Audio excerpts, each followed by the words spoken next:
And then there are other issues in relation to it. For example, I believe that China also wants to have a say whether military exercises can be done in South China Sea with ASEAN members. That is, if you want to do military exercises with other countries, say Malaysia with Australia or Malaysia with US, we must get China to agree first before it can be done. So that touches on national sovereignty issues.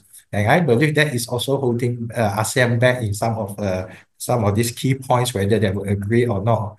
And of course, they also touch about oil exploration, oil drilling in South China Sea, and that it must be done by the claimant states itself, and there should be no involvement for external parties, external oil companies, and whatnot. So these are some of the difficult things that I think ASEAN, the claimant states, and ASEAN as a whole, and China would have difficulty to reconcile.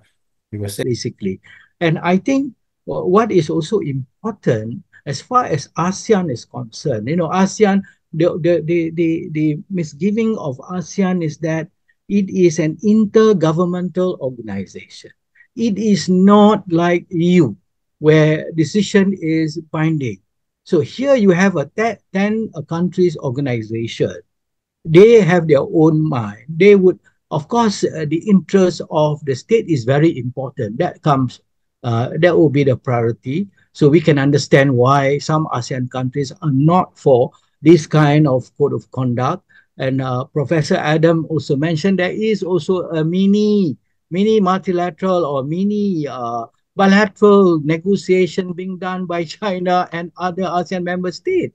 And it all boils down to economic interest. So it is difficult that way. So I think